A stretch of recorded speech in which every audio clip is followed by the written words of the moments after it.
unit. The input unit helps to enter the data and programs into a computer system in an organized manner. Keyboard, mouse, camera, and scanner are some of the input devices. The central processing unit performs operations like arithmetic and logical operations and stores data and instructions.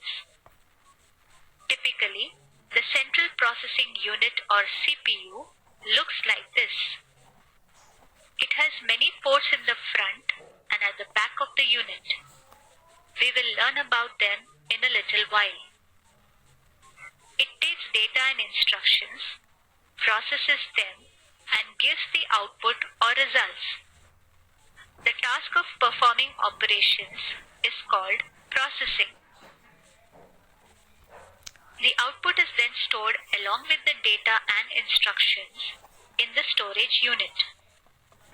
The unit that supports the process of producing results from the data is the output unit.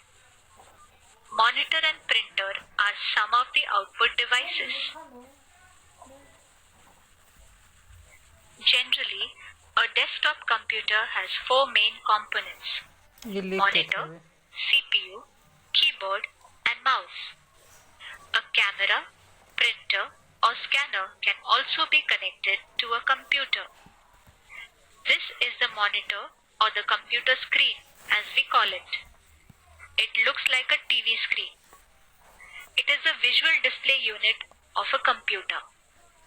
It displays the computer's user interface. One can open various programs and interact with the computer using the keyboard and mouse. The keyboard is designed to enter text, characters, and other commands into a computer. This is the computer mouse. Typically, it has two clickable buttons and a scroll button in between. Pressing the left mouse button activates most actions. Pressing the right mouse button activates more non-standard actions like shortcuts. The mouse wheel is used to scroll up and down by rolling the scroll button. The computer mouse is an alternative way to interact with the computer besides the keyboard. Now let us see the various parts of the CPU. There is a prominent button on the front of the CPU, which is the power on switch. To turn on the computer, one needs to press this switch. There is a reset button too, which helps us to restart the computer if required. Also on the front side, you will notice two or more USB ports and a DVD CD-ROM reader writer.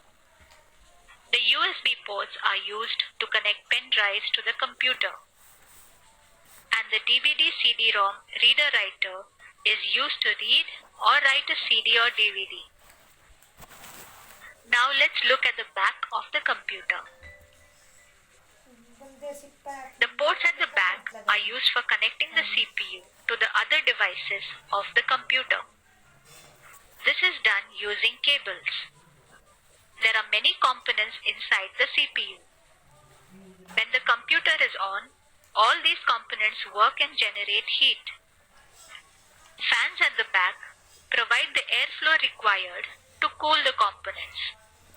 Otherwise, overheating can cause damage to the CPU, often leading to data loss.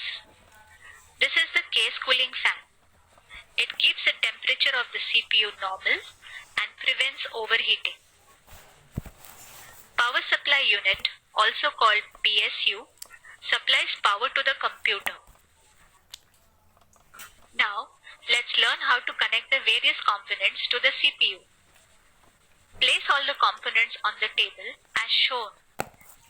Place all the cables on the table as shown. First, let's connect the monitor to the CPU. Connect the power cable to the monitor as shown. Now connect the other end to a power supply socket. This is the power cable of the CPU. Connect it to the CPU as shown. then connect it to a power supply socket. Next, connect the keyboard cable to the CPU as shown. The port for the keyboard is usually purple in color. You can connect the mouse to the port which is green in color. Alternately, you can connect the USB keyboard and mouse to any of the USB ports. The remaining USB ports can be used for connecting pen drive, hard disk, etc. This is a LAN cable and this is a LAN port. It is a wired connection that allows a computer to connect to a network. The other end of the LAN cable is connected to a modem or a Wi-Fi router. You will learn about configuring Wi-Fi connections in another tutorial.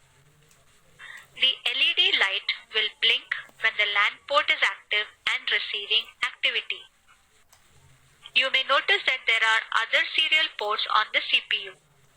These are used for connecting PDAs, modem, or other serial devices.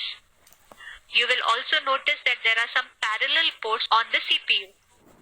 These are used for connecting devices like printer, scanner, etc. Now let's look at the audio jacks. The port in pink is used for connecting a microphone. The port in blue is for connecting a line in, for example, from a radio or tape player. The port in green is for connecting headphone or speaker or line out. Now that we have connected all our devices, let's turn on the computer. First of all, switch on the power supply buttons of the monitor and the CPU. Now, press the power on button on the monitor and then press the power on switch on the front of the CPU. Usually you will see a string of words on a black screen when your computer first turns on. This is the BIOS system, displaying information about the computer's central processing unit, information about how much memory the computer has, and information about the hard disk drives and floppy disk drives. BIOS is the software which gives the CPU its first instructions when the computer is turned on. The whole process of loading the operating system is called booting the computer. When all the necessary checks are done, you will see the operating system's interface. If you are an Ubuntu Linux user, you will see this screen. And if you are a Windows user, you will see this screen. Now, let us briefly look at a laptop. Laptops are portable and compact computers. A laptop is small and light enough to sit on a person's lap while in use. Hence, it is called a laptop. It has most of the same components as a desktop computer, including a display, a keyboard, a touchpad, which is a pointing and navigating device, a CD/DVD reader writer, and mic and speakers built into a single unit. It also has a LAN port and USB ports. There is a video port using which one can connect a projector to the laptop. The audio jacks are easily identifiable with respective icons for mic and headphones. This is the inbuilt cooling fan in the laptop. This helps to keep the laptop from overheating. A laptop is powered by electricity via an AC adapter and has a rechargeable battery. Hence, it is portable and can be used away from a power source. Let us summarize. In this tutorial, we have learnt about the various components of a desktop and laptop and how to connect the various components of a desktop. Watch the video available at the following link. It summarizes